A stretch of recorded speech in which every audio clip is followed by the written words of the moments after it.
Monsieur Mohamed Latrèche, vous êtes président du Parti des musulmans de France. Je vous remercie infiniment d'avoir eu la gentillesse d'accorder cet entretien à la radio francophone iranienne.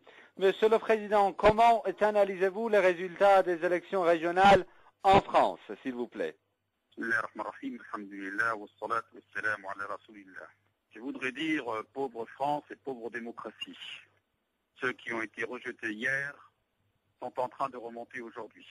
Nous avons un système de vases communicants qui fait que les perspectives de respirer quelque chose de nouveau sont vraiment minces.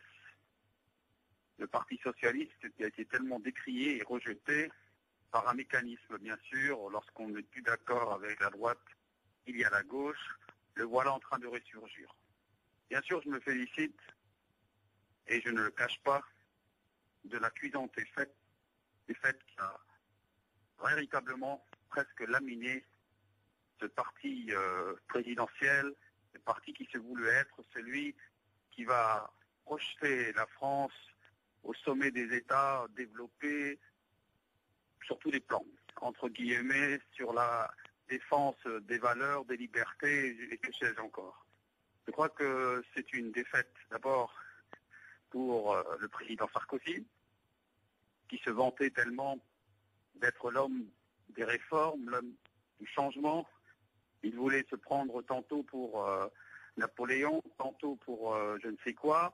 Eh bien, je pense que maintenant, cet homme qui s'est pourtant impliqué d'une manière discrète dans cette campagne électorale et qui veut, par l'intermédiaire de ses sbires, ou disons-le, ses hommes de main, n'ayons pas peur de le dire, de faire passer un message comme quoi ce n'est pas un scrutin national et qu'il n'a aucune incidence sur sa politique.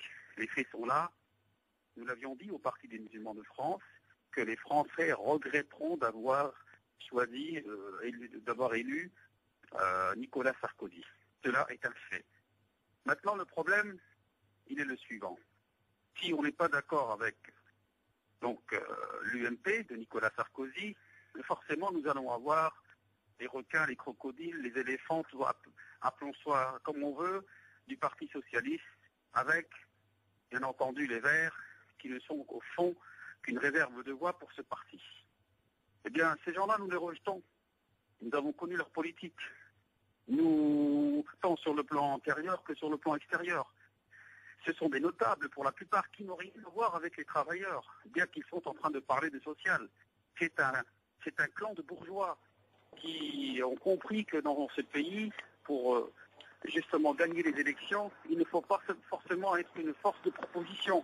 Il faut simplement être une force qui se prépare à l'alternance. Alors les Français aujourd'hui, malheureusement, ne votent plus pour quelque chose. Ils votent contre quelque chose.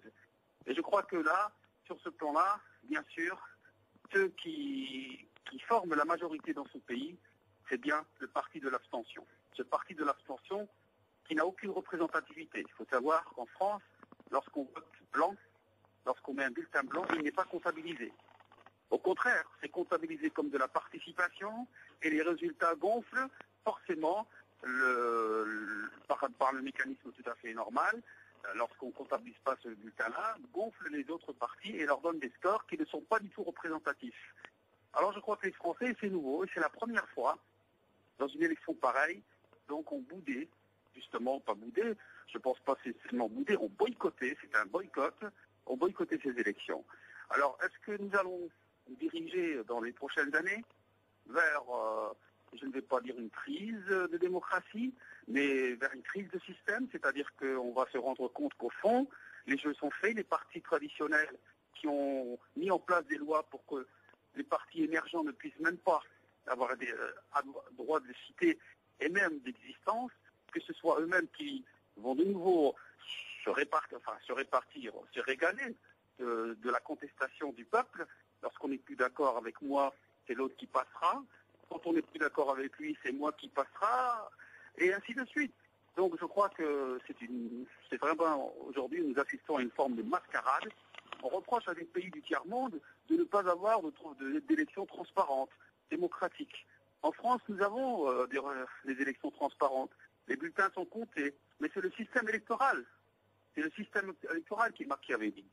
C'est un système où, véritablement, c'est une forme de mafia de ces grands partis politiques qui eux-mêmes le tiennent.